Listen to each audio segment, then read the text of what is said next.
watwemereye Mana yacu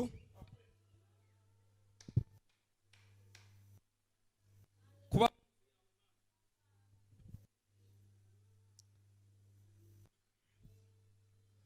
ugaragara nk'Imana ikomeye, ntaba ari twebwe imbaraga zawe zikore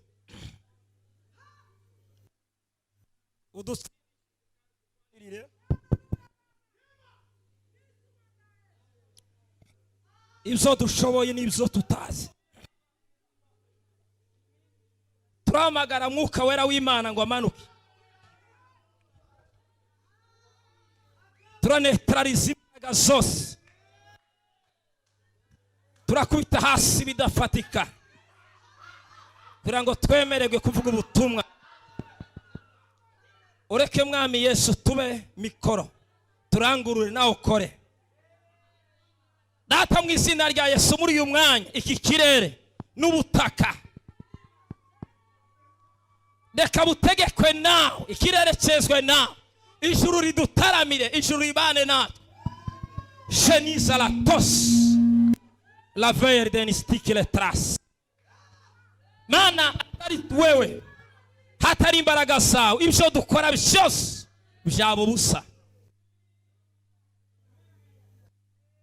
Ndagushimiye kutwemereye kuvuga ubutumwa, kandi ibyo tugiye gukora byose hakagaragaramo wowe, ni mu izina rya Yesu, amen. Haleluya. Twimira Imana iduhaye umwanya mwiza wo kubana namwe uyu mugoroba mwiza Imana duteguriye je nawe kugira ngo tubane. Imana ishimwe. Kuvejo ni mugoroba mwaduhaye ikaze, mutwiyegereza mu byishimo byinshi, mu ndirimbo, mu ijambo ry'Imana, mu magambo meza, ibikorwa byinshi. Imana ibaheze umugisha. Turagira ngo dushimire mushumba n'abo bakorana kutwemerera kubahana iwanyu. Ndabwo ari ibintu bisanzwe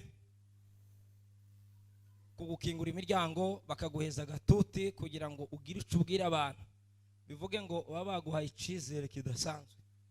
Mushumba mwakoze, ndabo mukorana ku cyizere mwatugiriye, ndabizi nuriza kuko ibyo Imana yateguye tuje kubisangira neza. Haleluya.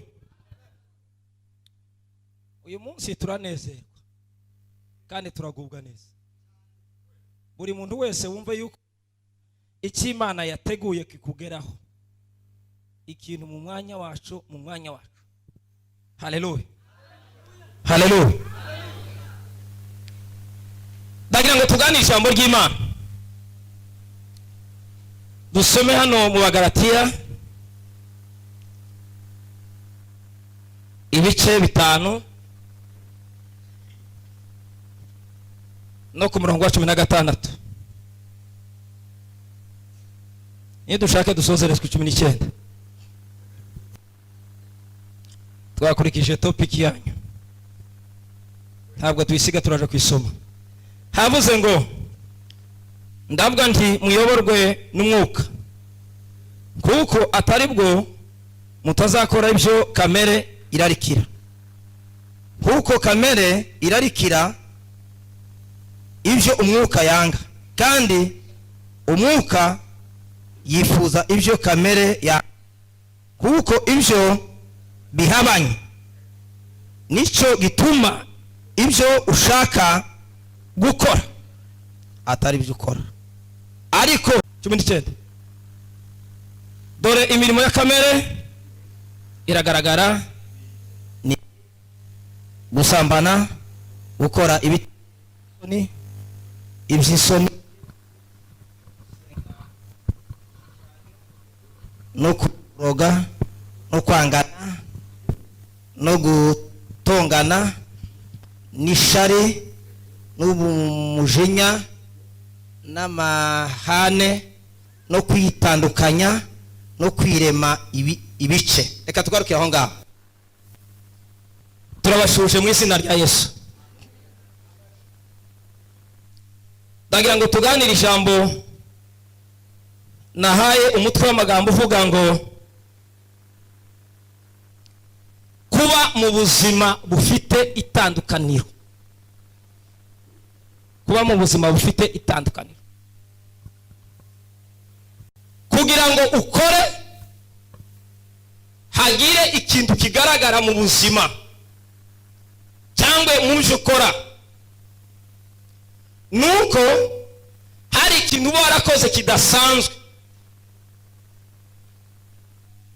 Hari ibyo uba waritandukanyije nabyo, tuvuge ukava mu banebwe, mu badakora, ukizana mu bantu bakora, ugakora, ugatanga urugero.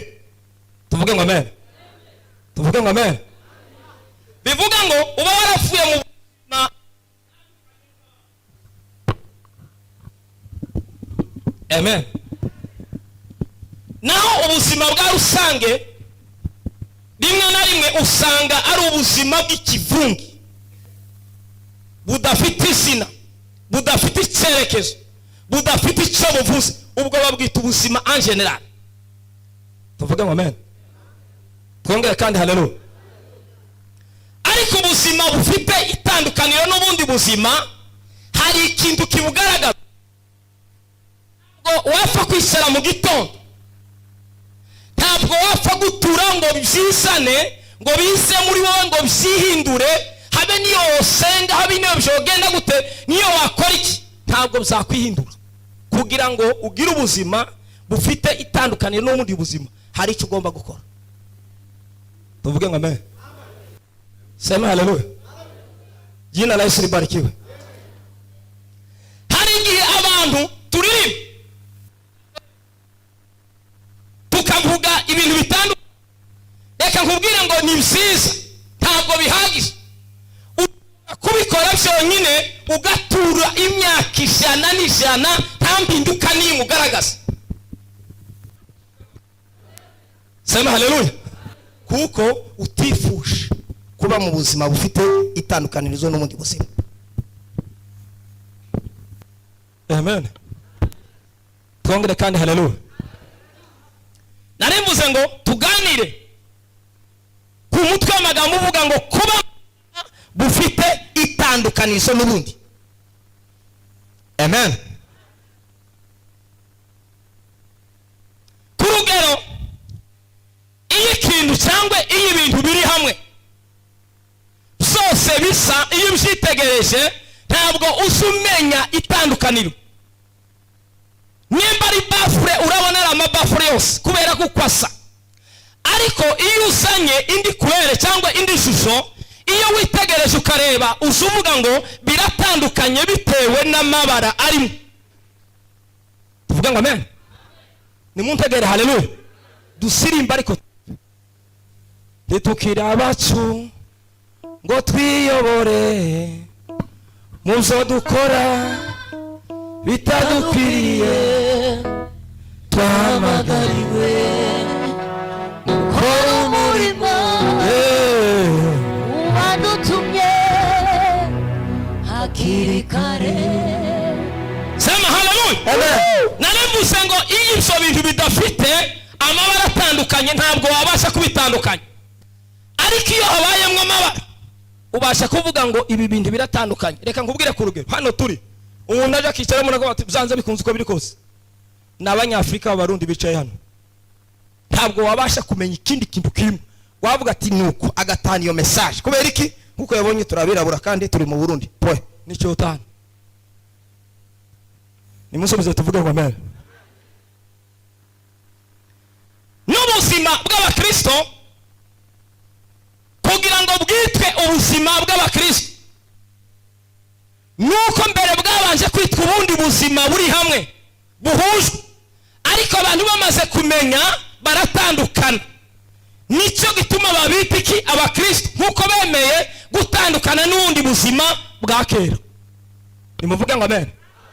Ko muranumva bivuga ngo twari mu buzima bundi, ariko kugira ngo ubuzima bwacu bwa gikristo bugaragaze itandukaniro n'ubundi buzima, nuko twemera gutandukana na bwa buzima bwa kera, tukemera kuba mu buzima bwa gikristo. Tuvuga ngo amen. utemera kugendera muri ibyo ngibyo aba ari mu buzima bw'iwabo bwa famiye y'iwabo zakutime.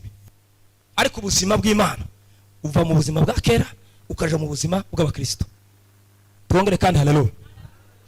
Sema haleluya. Ikindi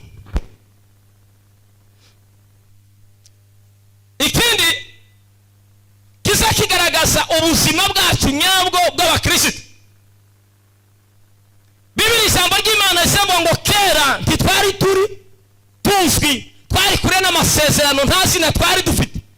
Ariko ku bwa Kristo aremera duheza izina, adukura kure, adukura kwitwa abanyamahanga, atwegereza hafi, atugira abana b'Imana. Tuvuge ngo haleluya. Icyo ni icyambere cyo kwemera kuvuka ubwa kabiri. Si mimi ni Bwana.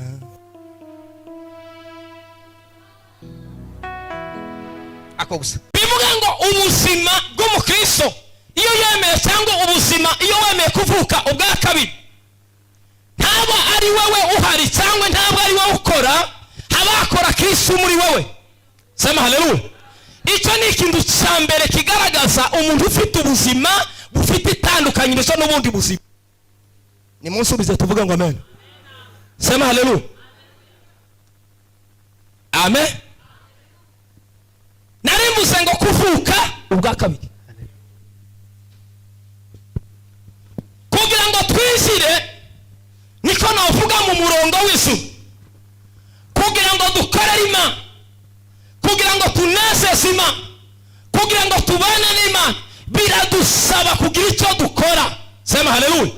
Kwerekana urugero, cyangwa kwerekana iyo twavuye, kwerekana abo turibo, tukemeza cyangwa tugahagarara mu guhinduka. Sema haleluya.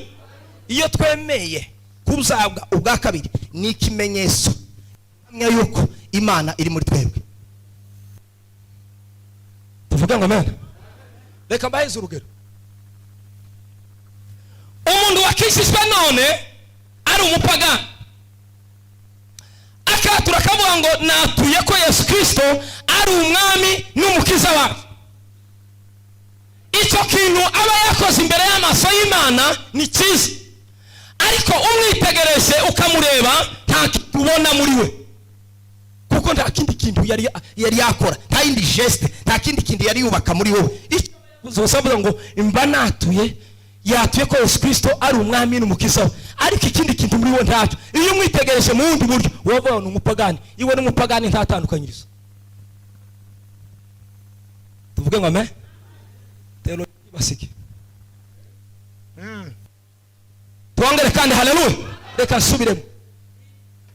Umuntu watuye none akatura kavuga ngo natuye ko Yesu Kristo ari umwami n'umukiza, mvuye mu byaha, agahita hagarara.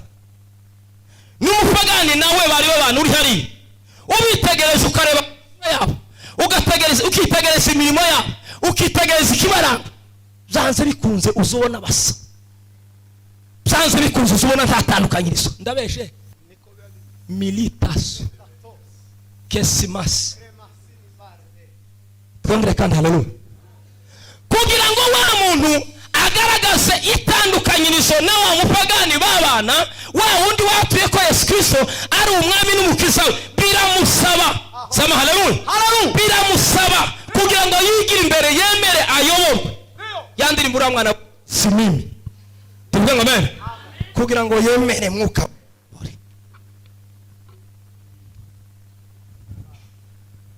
Tuongere kandi haleluya. Ikindi kuko nabivuga mu bundi buryo, ubimenye ubisobanukirwe mu gusenga cyangwa mu kuba mu nzu y'Imana, si ugupfa kubamo, si ugupfa kubigenderamo ngo abantu barakomera nawe ukomera.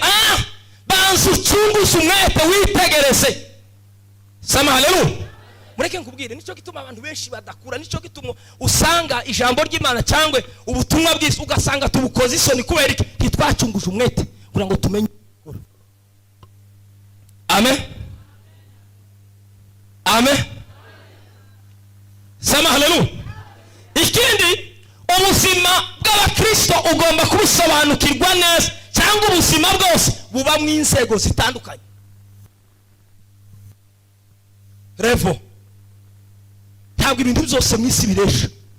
Kugira ngo umuntu agaragaze imbaraga nuko hari ikintu bagaragaza, nuko banga ubwo buzima nabwo buva mu itandukanyizo, habamo level zitandukanye.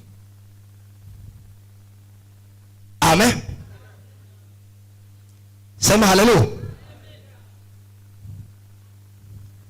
Ikindi,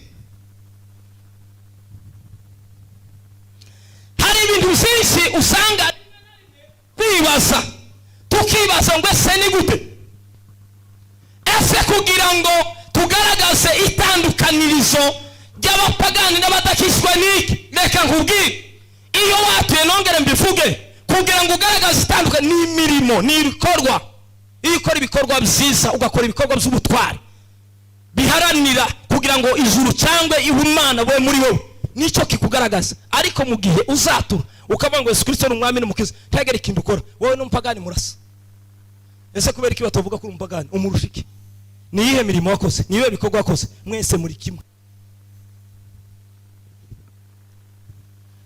Sema amen. Uracyanyishimiye? Amen. Ikindi,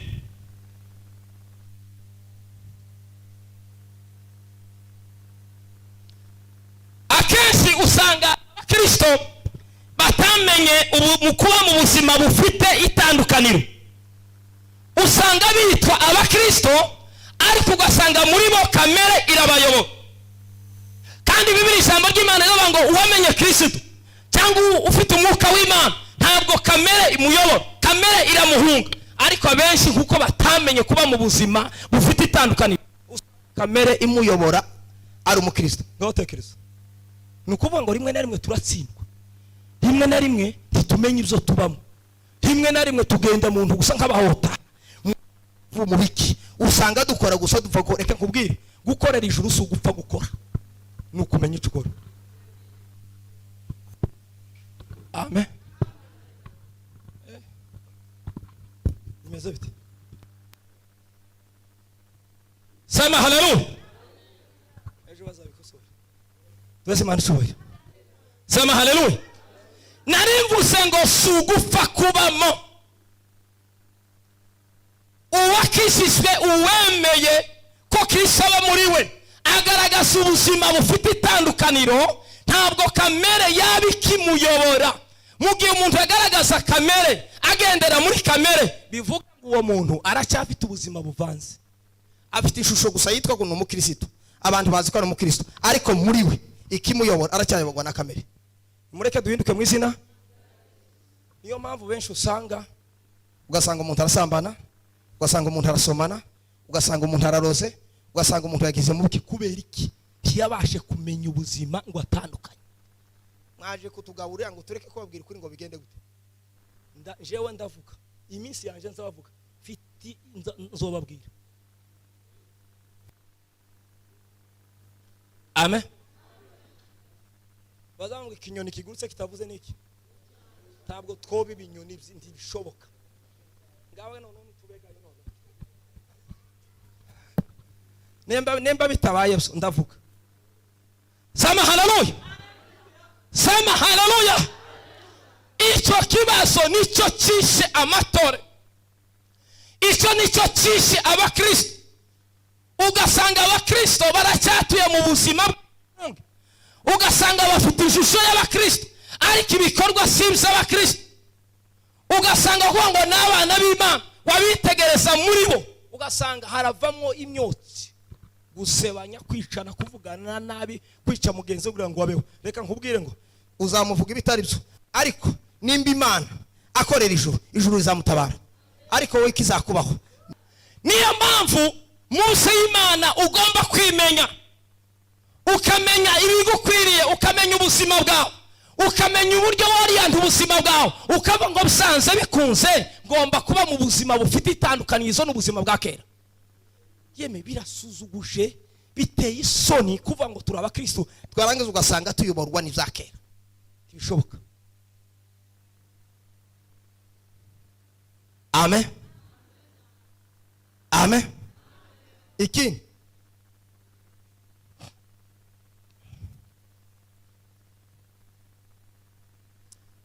ikindi kiza kigaragaza yuko umukristo yakuze akaba ari mu buzima bufite itandukanyirizo, akaba yarabumetirije, akaba bukoresha, akaba bugenderamo, ni mu gihe uba wemeye kuyoborwa, ni mu gihe uba wemeye gushobozwa. Reka nkubwire ngo ubuzima bw'abakristo cyangwa ubuzima bw'igikristo bivuga ngo ni ubuzima bushobozwa, ni ubuzima bufashwa. Mu gihe utemeye ko Mwuka Wera gusapotinga, ibyo ukora byose ni ubusa. Kuba mu buzima bufite itandukanirizo n'ukwiyemeza, ukemera ugafata akomeye, ukemera ukiyanga, ukemera ugakora ibyo ijuru rishaka, ntukore ibyo ushaka. Tuvuga ngo amen. Ariko mu gihe usokora ibyo ushaka, sema haleluya, ijuru ndizakwishimira. Usiwe Manamba wa matatu anayesema twende Sana baki nyuma. Usiwe anayesema twende, sana baki nyuma. Usiwe na manamba matatu anayesema twende, sana baki nyuma. Sema haleluya. Konvayeri bamodokani bazakora ngo tugende ni muri mbigo abanyamahanga rw'abaswari, twende irangiza kamasiga. Ariko nibikenya bakonvayeri nukuri ko Imana ukamusigara wenyine mu bantu bazabeshana bakonvayeri. Usiwe matatu anayesema twende, sana baki nyuma. sema haleluya. Reka nkubwire wa mukristo ikizatuma ukura, ijuru rikakwishimira, ugakora ibyo Imana ishaka, nukwemera kuba mu buzima butandukanye, bufite limiti, bufite imbago. Ukavuga ngo navuye mu by'isi ndi mu by'ijuru, hari imbago zishinze sinzorengeza imbago. Tuvuge ngo amen. Yewe jewe champu y'umugoro kugira ngo buri muntu wese yumve nemba ari ikintu quelque chose kirimo ate cyangwa reke. Reka mbabwire ngo umunsi umwe Yosefu yarafite umwuka w'Imana, bene se baramugambanira, baravuga ngo reka bamwishe. Ariko nkuko yari yaratandukanye ubuzima bwe n'ubundi buzima, Imana iravuga ngo Yosefu ndi wapfa, so kuzamura nkubwira ikirangirire. Itukira abacu ngo twiyobore usaduka bitadukwiriye, twese twahamagarika sotele benise la koskite leba umurimo wadutumye hakiri kare. Reka nongere kandi vuga ibindi bitatu umuntu wemeye kuba mu buzima bufite itandukanyizo. Reka mbisubiremo. Icyambere, Mwuka Wera atura muri we ubuzima bwe bwose bwo kubaho. Amen. Mwuka Wera agendana nawe, Mwuka Wera akamutegeka, Mwuka Wera akagira ikibanza muri we, Mwuka Wera agatura muri we ubuzima bwe bwose. Apana ngo nuzuye Mwuka Wera ngo Mwuka Wera akabana nawe, agaturana nawe, ukabyukana nawe, ukagendana nawe, ukavugana nawe, ubuzima bwawe bwose bukavuga Mwuka Wera. Ariko bagusa ngo mu kwa mbere ngo mfite Mwuka Wera ngo mukake bizarangi tibibaho. Ngiye gusoza mwihangane. Kabiri, uwo muntu agaragaza urukundo ibihe byose. Amena. Mwuka Wera aba muri we. Ikindi cya kabiri, urukundo ruba muri we. Impamvu urukundo rutakiba mu bantu nuko batemeye kuba mu buzima bufite itandukaniro, rufite watandukanyije ubuzima bwe n'ubwakera, agira urukundo. Hari muri imza avuga ngo urukundo rw'aba bana b'Imana batuma tugabonana. Gatatu, ni cya kindi navuze, yerekana imbuto nziza. Haleluya. Sema haleluya. Iyi ngisho ni ndekera. Ikenewe cyangwa igishakishwa, ndabizi ko abantu badakunda ijambo ry'Imana kundi ndirimbo. Daretse ni topic ifite amapointi 4 ndayikuze, ariko kugira ngo tugendereze ikidukeneye mu buzima bwacu, turirimbe, dukora imirimo, ariko tube mu buzima bufite itandukanye. Tube mu itorero, twere imbuto, dukora ibiki, ariko twerekane ubuzima bufite itandukanye kugira ngo duheshe Imana agaciro muri twebwe. Twongere kandi haleluya. Nitudakora ibyo ngibyo tuzaba turi mu buzima bwacu kandi byitwa ngo turi mu nzu y'Imana, byitwa ngo turi abana b'Imana. Bene data, ndagira ngo mbabwire ngo ijambo ry'Imana ndabiziriza ritwikariza rigira reka ngubwire ngo uyu mugoroba nimba ari mu buzima budafite itandukanye, nimba ari mu buzima bwawe udefanda uhagara ntaco bimaze, kubyina ntaco bimaze, kuvuga ntaco bimaze, kuvuga ngo ibizuya ntaco biba bimaze, wo mugero ujura hiryo ukuremwo uhanagure bintu zose bita. Nina mwana uzi gucuranga neza, ari umwana acunza uracuranga sha ngwino wa Mungu yigira ngo reke curanga nawe uracuranga bwa kabiri zamura kwereke kompanyi curanga sose curanga